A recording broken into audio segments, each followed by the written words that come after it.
Assalamualaikum warahmatullahi wabarakatuh. Alhamdulillah alladzi arsala rasulahu rahmatan lil alamin. Ashhadu an la ilaha illallah wahdahu la syarika lah wa ashhadu anna Muhammadan abduhu wa rasuluh la nabiyya wa rasula ba'dah. Allahumma salli wa sallim wa barik ala nabiyyina Muhammadin wa ala alihi wa sahbihi wa barik wa sallim, amma ba'd.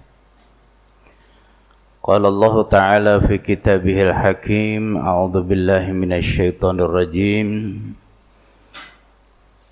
Ya ayyuhan nabiyyu inna arsalnaka syahidan wa mubasysyiran wa nadhira wa da'iyan ila Allahi bi'idnihi wa sirajan munira.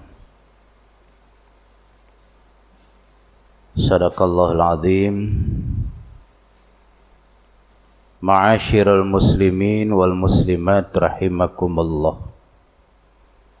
Wabil khusus Ketua dan pengurus DKM Al-Ikhlas Villa Anggrek yang saya hormati. Diawali dengan mengucapkan kalimat tahmid, alhamdulillahi rabbil alamin. Pujian milik Allah yang maha sempurna, yang selalu melimpahkan rahmat dan nikmatnya kepada kita, sehingga pagi ini dengan izin Allah kita dapat melakukan ruku' dan sujud, melaksanakan perintah Allah, salat subuh berjamaah, dan juga mengikuti kegiatan ta'lim subuh. Kajian kita pada pagi ini Maulid Nabi Muhammad sallallahu alaihi wasallam sebagai kesempatan untuk refleksi dan perbaikan diri. Kita tahu bahwa Rabiul Awal ini merupakan bulan kelahiran Nabi Muhammad sallallahu alaihi wasallam. Sekarang sudah masuk tanggal 16 Rabiul Awal menurut hisab hakiki. 15 Rabiul Awal menurut kalender yang disusun oleh Kementerian Agama.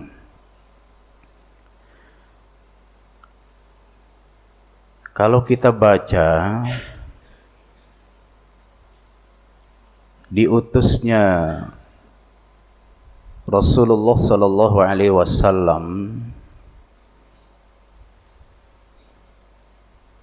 di dalam surah Al-Ahzab ayat ke-45, ya ayyuhan nabiyyu, wahai nabi, inna arsalnaka syahida, sesungguhnya kami telah mengutusmu sebagai saksi, wa mubasysyiran wa nadhira, sebagai pemberi kabar gembira dan juga sebagai pemberi pengancam atau ancaman. Wa da'iyan ilallah, dan sebagai penyeru ke jalan Allah. Wa sirajan munira, dan sebagai pelita yang menerangi. Bertitik tolak dari apa yang difirmankan Allah tentang tugas pokok Nabi Muhammad sallallahu alaihi wasallam itu ada 5. Sebagai syahida, sebagai mubasyira, sebagai nadhira, sebagai da'iyan ilallahi bi'idnih, dan sebagai sirajam munira. Nah, saudaraku yang dirahmati Allah, dengan demikian terkait dengan bulan Rabiul Awal ini sebagai Maulid Nabi Muhammad sallallahu alaihi wasallam, bagaimana kelahiran Nabi Muhammad dan eksistensi Nabi Muhammad sallallahu alaihi wasallam ke muka bumi ini yang dijelaskan di ayat tadi. Ada 5 tugas pokok beliau. Kita yang mengimani kerasulan Muhammad sallallahu alaihi wasallam dapat menirukan, dapat dijadikan akhlak beliau sebagai suri tauladan dalam kehidupan kita sehari-hari. Oleh karena itu, ada beberapa cara bagaimana peringatan Maulid Nabi Muhammad sallallahu alaihi wasallam dijadikan sebagai momentum refleksi dan perbaikan diri. Tentu kita harus tahu apa sih kewajiban terhadap Rasul, kewajiban kita ini. Wajibuna nahwar Rasul sallallahu alaihi wasallam. Kewajiban kita terhadap Rasulullah Muhammad sallallahu alaihi wasallam, tentu yang pertama adalah al-imanu bih, mengimani beliau. Yang Allah katakan di dalam Quran surah Al-Fat di ayat yang terakhir, Muhammadur Rasulullah walladzina ma'ahu asyidda'u 'alal kuffar ruhama'u bainahum. Allah menjelaskan bahwa Muhammad adalah Rasulullah. Ini penegasan Allah di dalam Al-Quran, sebab ada di antara manusia yang diutusnya Nabi Muhammad ini tidak meyakini kerasulan beliau. Alasannya hanya sepele. Muhammad itu dari Bani Ismail. Para rasul biasanya diutus dari Bani Israel. Hanya itu di antara penolakan mereka yang tidak mengakui kerasulan Muhammad sallallahu alaihi wasallam. Nah, oleh karena itu Allah tegaskan di dalam ayat ini bahwa Muhammad itu adalah utusan Allah. Dan sikap beliau asyidda'u 'alal kuffar, tegas terhadap kaum kuffar.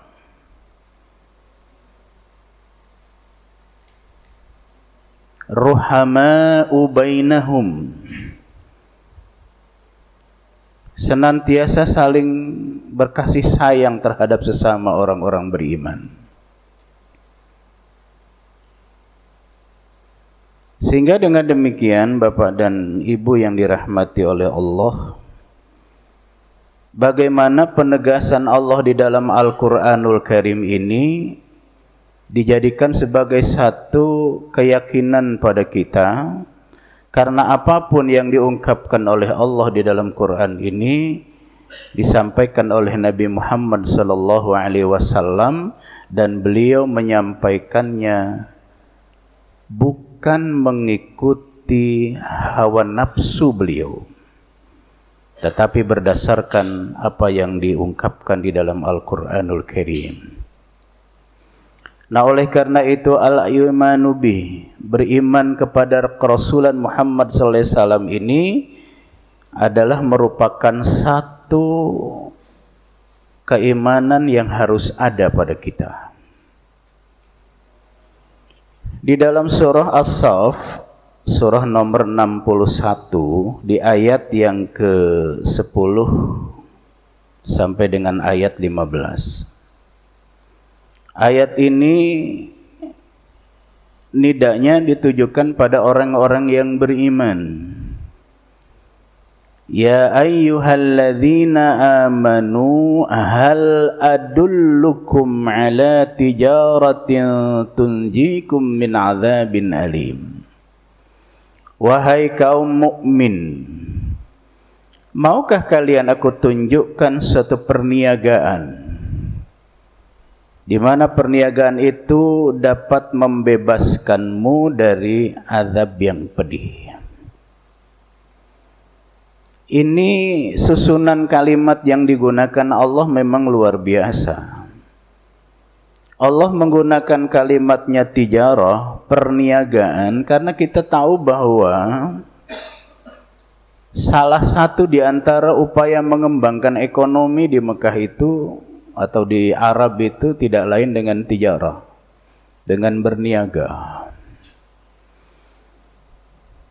Sehingga dari bahasa ini ingin menarik perhatian para orang-orang yang bergerak dalam perniagaan. Perniagaan apakah yang dapat membebaskan seseorang dari azab yang pedih? Pertanyaan Allah dengan menggunakan hal adullukum, kalimat interrogatif, kalimat istifham, kalimat tanya. Ini tidak membutuhkan jawaban. Tetapi di sini yang diperlukan adalah nalar. Dan Allah juga mengerti bahwa pastinya manusia itu tidak mengerti dan tidak paham perniagaan macam apa itu. Nah, sehingga dengan demikian dari pertanyaan Allah ini dilanjutkan dengan jawaban. Allah memberikan jawaban. Apa perniagaan yang dapat membebaskan seseorang dari neraka? Tu'minuna billahi wa rasulih. Kalian beriman kepada Allah dan Rasulnya. Wa tujahiduna fi sabilillah, dan berjihad di jalan Allah. Jadi iman kepada Allah, iman kepada Rasulnya, lalu jihad di jalan Allah.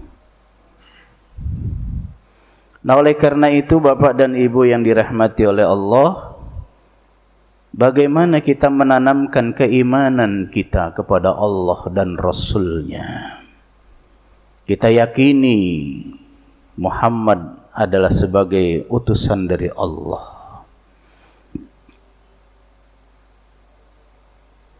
Dan Allah menggunakan sarana dalam jihad di sini ada dua. Bi amwalikum wa anfusikum. Sarana jihad yang diungkapkan oleh Allah di dalam ayat ini adalah dengan harta-hartamu dan jiwa-jiwamu. Kalau itu ada tiga hal tadi, iman kepada Allah, iman kepada Rasulnya, diikuti dengan jihad di jalan Allah, menggunakan dua sarana yaitu harta dan jiwa. Allah katakan dzalikum khairul lakum in kuntum ta'lamun. Yang demikian itu lebih baik bagimu jika kamu mengerti, kata Allah. Jadi Allah ingin menarik orang yang senantiasa berorientasi kepada dunia, ditarik oleh Allah orientasi kepada akhirat. Jangan hanya kepada dunia. Kenapa? Karena dunia ada batasan waktu. Akhirat tidak ada batasan waktu. Nah, oleh karena itu, disinilah Bapak dan Ibu yang dirahmati oleh Allah, di dalam ayat lain Allah menegaskan, surah Ali Imran ayat yang ke-14, surah At-Taubah ayat 24. At-Taubah ayat 24 itu menegaskan, Qul in kana aba'ukum wa abna'ukum, katakanlah ya Muhammad kepada kaummu, jika bapak-bapakmu, anak-anakmu, keluargamu, saudara-saudaramu, dan seterusnya di dalam ayat itu Allah katakan, ahabba ilaikum minallah wa rasulih, semua itu lebih kamu cintai daripada Allah dan Rasulnya, wa jihadin fi sabili, dan jihad di jalan Allah, fatarabbasu hatta ya'ti Allahu bi amri, maka tunggulah saatnya Allah memberikan keputusan. Nah, jadi Bapak dan Ibu yang dirahmati oleh Allah, di sini beriman kepada Allah, beriman pada Rasulnya, diikuti dengan jihad di jalan Allah dengan menggunakan sarana harta dan jiwa. Itu kata Allah lebih baik jika kamu mengerti. Selain dari dzalikum khairul lakum in kuntum ta'lamun, kata Allah, yaghfir lakum dzunubakum, Allah mengampuni dosa-dosa kalian. Wa yadkhilkum jannatin tajri min tahtihal anhar, dan akan memasukkan kalian ke dalam jannah.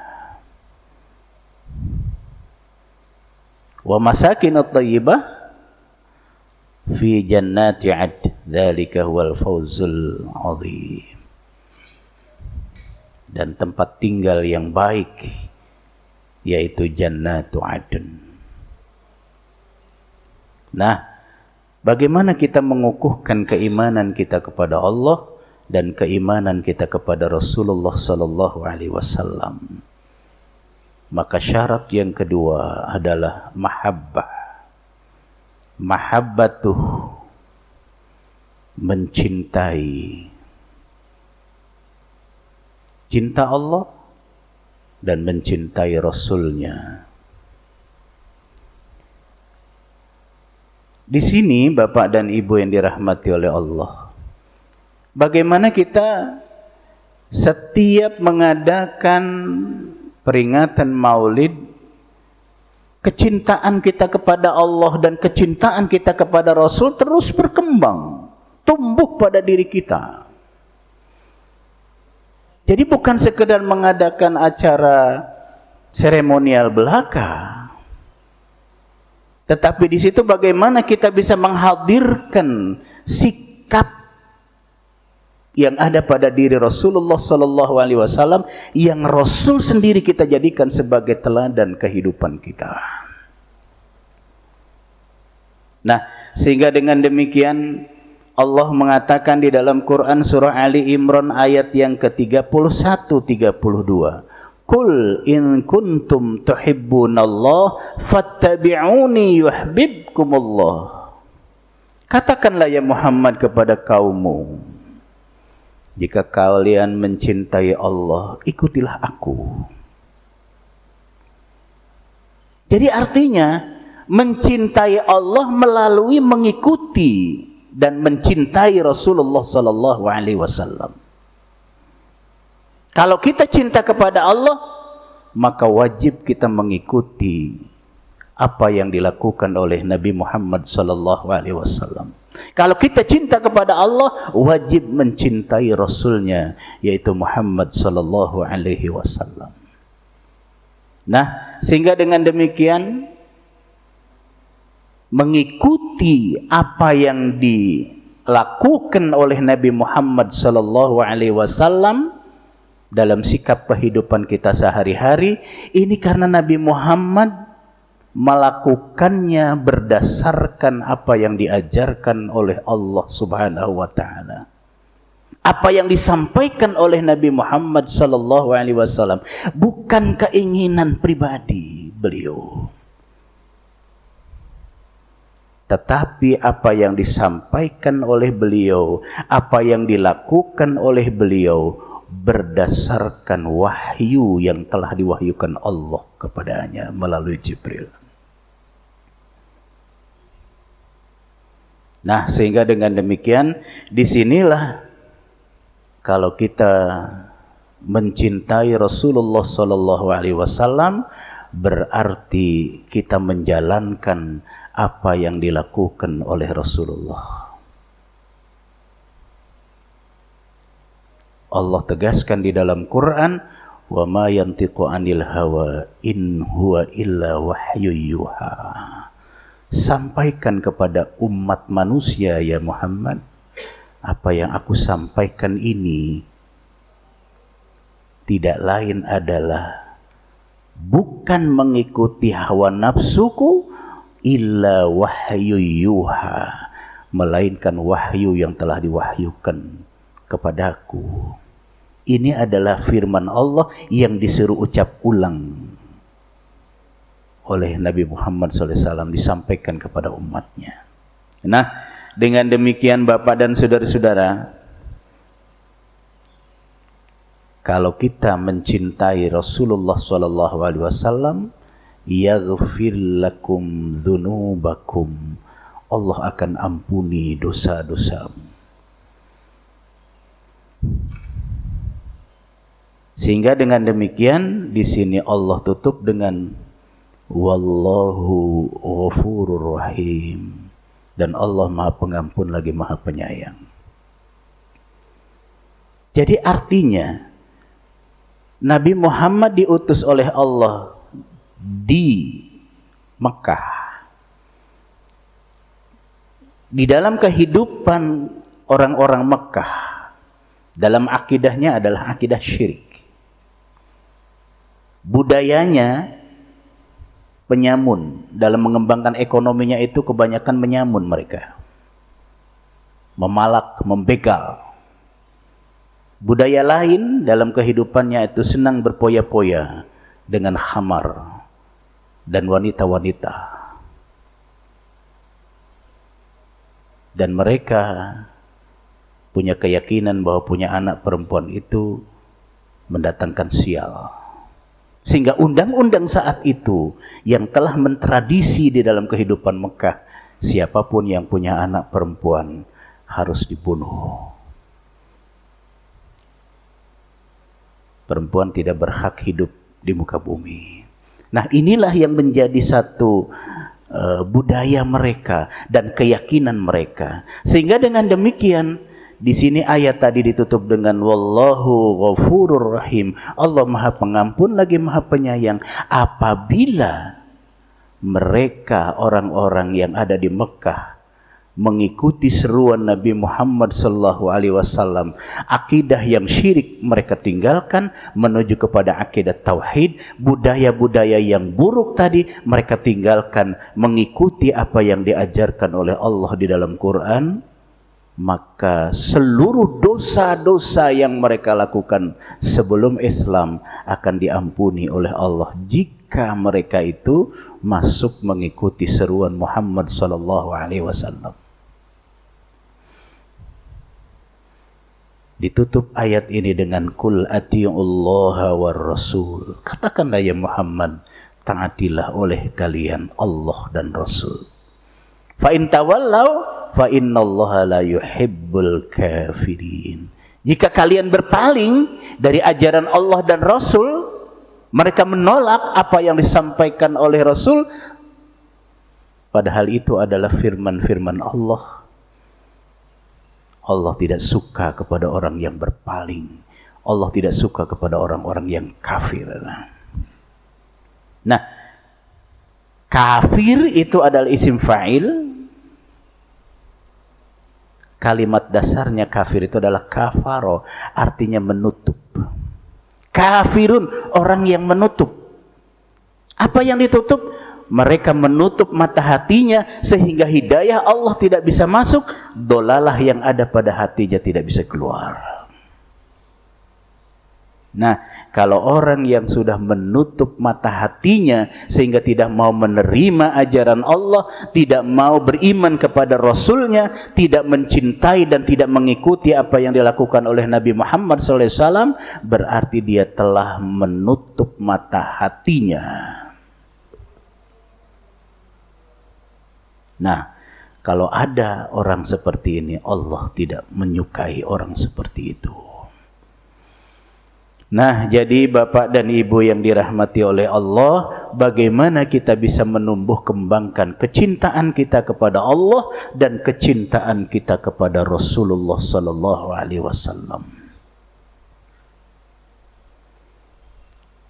Menumbuh kembangkan kecintaan kita kepada Allah tidak lain adalah berupaya taqarrub ilallah. Dengan cara laksanakan apa yang diperintahkan Allah. Bagaimana kita bisa cinta kepada Allah kalau kita tidak mengenal Allah?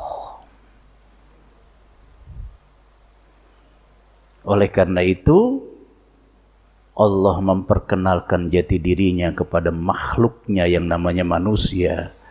Siapa Allah itu? Allah menjelaskan di dalam Al-Quran, Alhamdulillahi Rabbil Alamin. Segala puji bagi Allah, Rabb sekalian alam. Jadi Allah adalah Rabbun, Allah adalah Al-Khaliq. Hubungkan dengan surah Al-Baqarah 21. Ya ayyuhan nasu u'budu rabbakumul ladzi khalaqakum walladzina min qablikum la'allakum tattaqun. Wahai manusia, ini nidanya ammah. Allah panggil wahai manusia. Beribadahlah kalian kepada Rabb kalian. Siapa Rabb kalian? Alladzi khalaqakum, yang telah menciptakan kalian. Jadi Rabb adalah Al-Khaliq. Yang dimaksud dengan Rabb adalah Al-Khaliq, yaitu pencipta. Pencipta apa? Rabbul Alamin, pencipta alam. Di mana manusia, kita ini sebagai makhluk Allah, sebagai alam ciptaan Allah. Nah, sehingga dengan demikian kita mencintai Allah dan kita harus berupaya mengembangkan, menumbuh kembangkan kecintaan kita kepada Allah melalui melaksanakan apa yang diperintahkan oleh Allah, melalui membaca dan mengkaji Al-Quranul Karim, melalui berzikir kepada Allah. Nah, tentu bukan hanya kita ma'rifatullah saja, mengenal Allah saja, tapi juga mengenal Rasulnya. Ya, mahabbatur Rasul, mencintai Rasul. Bagaimana kita cinta kepada Rasul kalau kita tidak mengenal Rasulullah? Nah, oleh karena itu Allah katakan tadi di dalam surah Al-Fat pada ayat terakhir, Muhammadur Rasulullah. Muhammad itu adalah utusan Allah. Kita dianjurkan untuk mencintai Rasulullah, dan bagaimana upaya menumbuh kembangkan kecintaan kita kepada Rasulullah tidak lain adalah dengan mengikuti ajaran yang disampaikan oleh Rasulullah SAW. Nah, oleh karena itu menjadi penting kalau kita mengkaji sirah nabawiyah, kalau kita mengikuti dan melaksanakan kegiatan-kegiatan taklim, itu tidak lain berupaya untuk memahami, mempelajari, mengkaji sunnah Nabi Muhammad SAW, kemudian kita refleksikan dalam sikap kehidupan kita sehari-hari. Nah, oleh karena itu, selain mahabbatur Rasul, mencintai Rasul, yang berikutnya adalah wa ta'zimah, mengagungkan Rasulullah. Saudaraku yang dirahmati Allah, mencintai Rasulullah Muhammad sallallahu alaihi wasallam mengharuskan adanya pengagungan. Yang dimaksud pengagungan di sini adalah penghormatan, ketundukan, menghormati Rasulullah dan tunduk kepada apa yang diajarkan oleh Rasul, sekaligus meneladani beliau. Ini adalah upaya mengagungkan Rasulullah sallallahu alaihi wasallam. Sehingga Al-Allamah Ibnul Qayyim rahimahullah berkata bahwa setiap kecintaan dan pengagungan kepada manusia hanya dibolehkan dalam rangka mengikuti kecintaan dan pengagungan kepada Allah. Sehingga dengan demikian ayat yang diungkapkan di dalam surah Ali Imran ayat 31 itu tidak lain, Qul in kuntum tuhibbunallah fattabi'uni. Kalau kamu cinta kepada Allah, ikuti aku. Ini firman Allah yang disuruh ucap ulang oleh Nabi Muhammad untuk disampaikan kepada umat manusia. Kalau kalian mencintai Allah, mengikuti aku, berarti kalian mencintai Allah. Nah, sehingga dengan demikian mengagungkan Nabi Muhammad SAW jangan sampai terjebak dalam perbuatan gulul, artinya berlebih-lebihan. Mengagungkan Nabi Muhammad tidak lain adalah meneladani Nabi Muhammad, menghormati Nabi Muhammad, mengikuti ajaran yang disampaikan oleh Nabi Muhammad. Itu yang dimaksud pengagungan kepada Rasulullah SAW. Nah, sehingga dengan demikian jangan sampai terjebak dengan perbuatan gulul, berlebih-lebihan. Rasulullah tidak mau diagung-agungkan sehingga berlebih-lebihan. Yang berikut, ad-difa' anhu. Bagaimana kita membela Nabi Muhammad sallallahu alaihi wasallam, menolong Nabi Muhammad sallallahu alaihi wasallam.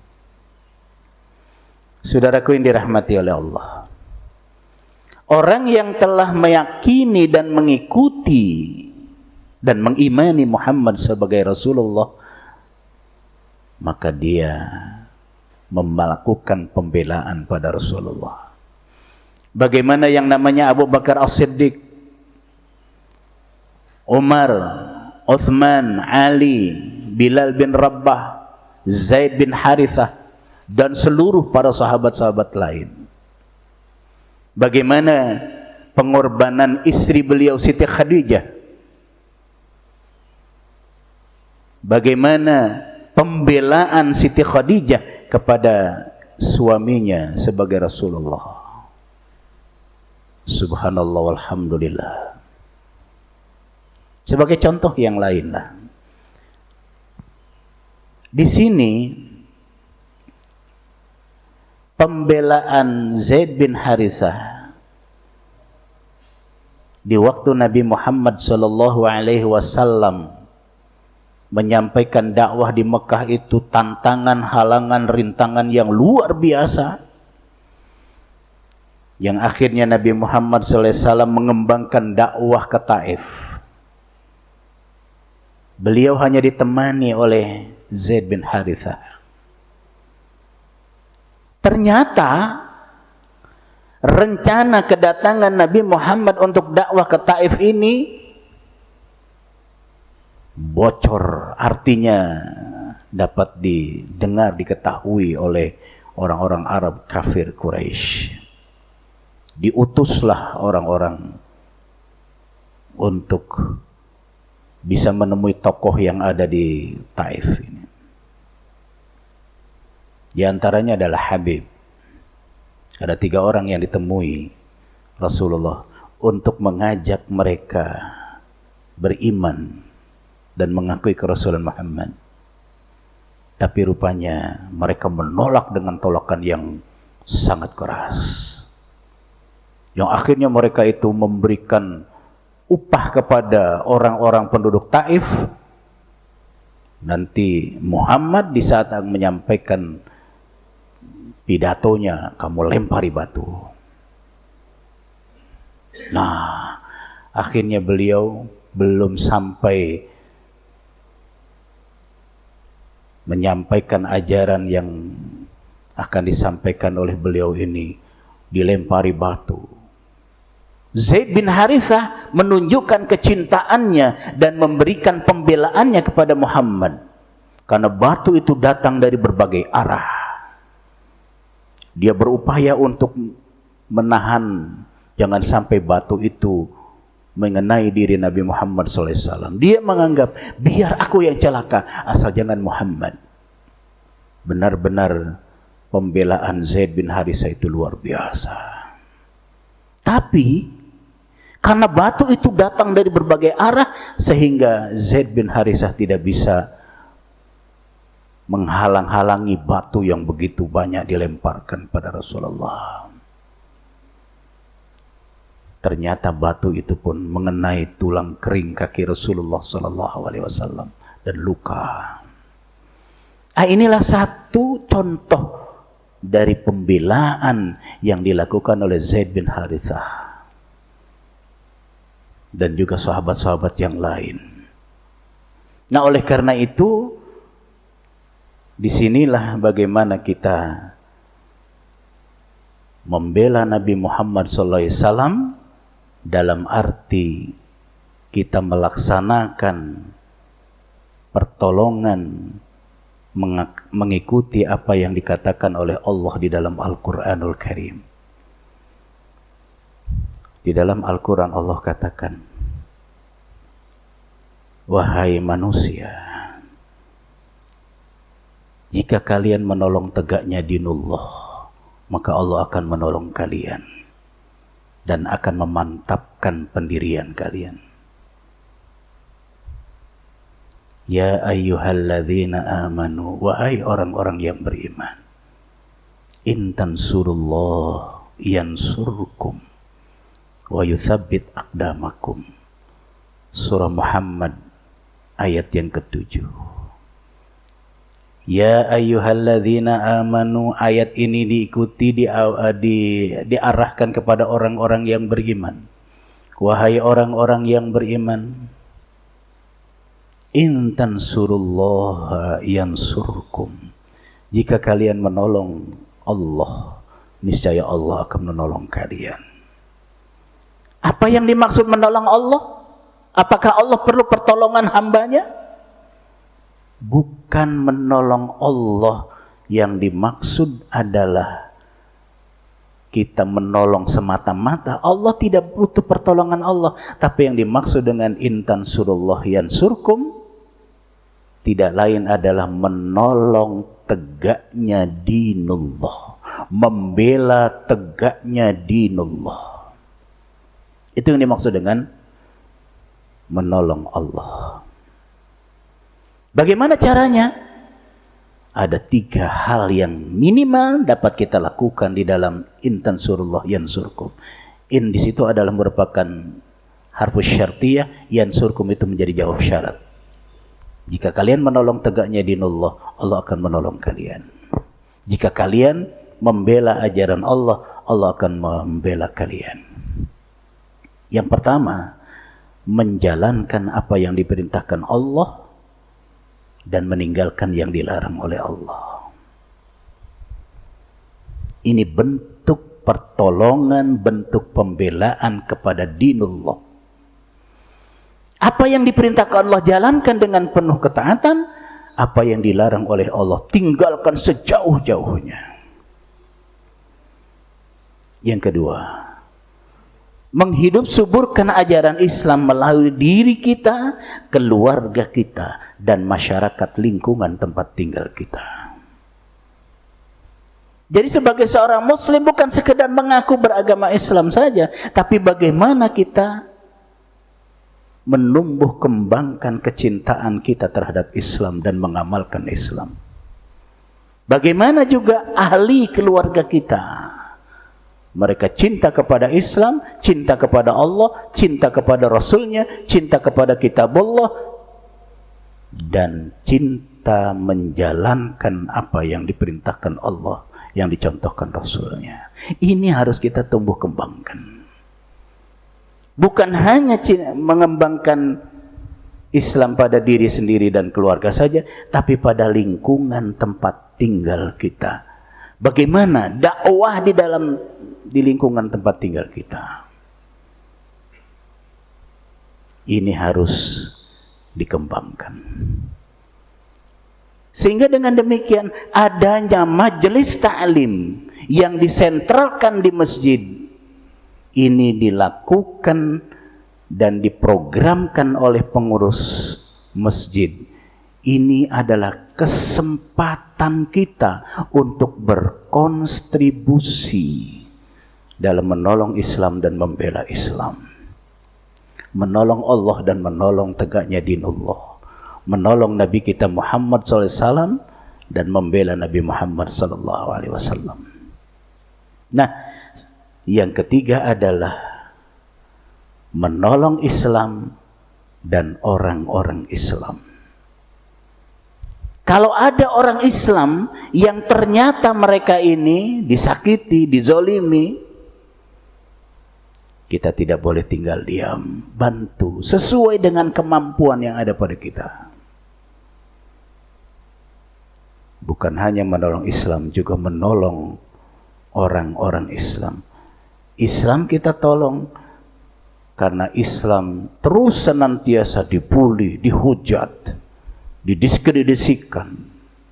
Sejak dulu, sejak awal dakwah Nabi Muhammad di Mekah sampai dilanjutkan kepada para sahabat, sampai kepada sekarang ini, orang-orang yang benci terhadap Islam itu tidak pernah tinggal diam. Mereka berupaya untuk bagaimana Islam yang ada ini hancur dan tidak berkembang.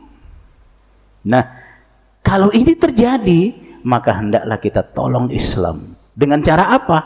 Dengan cara amalkan ajaran Islam, hidup suburkan ajaran Islam, praktekkan ajaran Islam, dan yang namanya majelis taklim hendaklah terus berkembang. Jangan sampai majelis taklim itu tutup, bubar, gulung tikar. Nah, ini saudaraku yang dirahmati oleh Allah.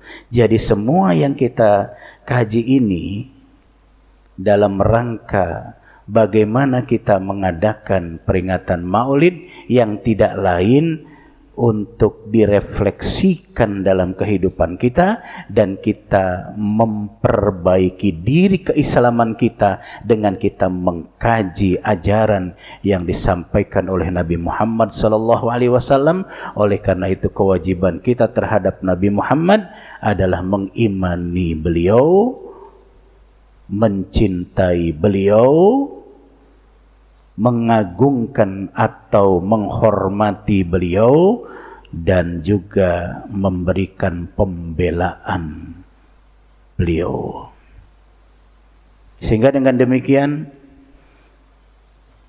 satu di antara penyebab doa tidak dikabulkan oleh Allah menurut Ibrahim bin Adham, seorang ulama yang hidupnya di abad ke-8 Hijriah, beliau katakan bahwa satu di antara doa yang tidak dikabul oleh Allah adalah idda'aitum hubba Rasulillah wa taraktum sunnatahu.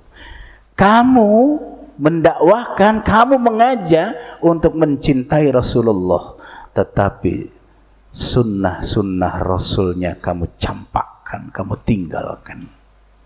Bagaimana mungkin doa bisa diijabah oleh Allah?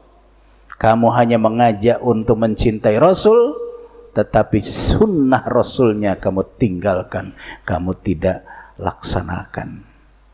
Nah, oleh karena itu Rasulullah SAW katakan bahwa qad taraktu fikum amrain lan tadillu abada ma in tamassaktum bihima kitaballah wa sunnata rasul. Sungguh telah aku tinggalkan dua pusaka yang dijamin Selama kalian berpegang kepada dua pusaka yang aku tinggalkan itu, tidak akan terjadi kesesatan, yaitu kitabullah wa sunnat rasul, Al-Quran dan sunnah Rasul.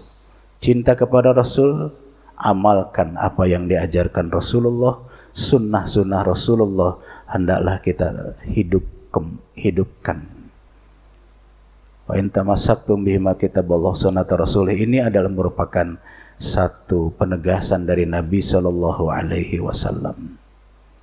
Nah, demikian apa yang bisa kita kaji pada pagi ini. Semoga dapatlah masuk ke dalam kolbu kita ayat-ayat Quran dan sabda Rasulullah ini untuk kita amalkan dalam setiap kehidupan kita sehari-hari. In uridu ilal islah mastata'tu wa ma taufiqi illa billah alaihi tawakkaltu wa ilaihi unib. Assalamualaikum warahmatullahi wabarakatuh.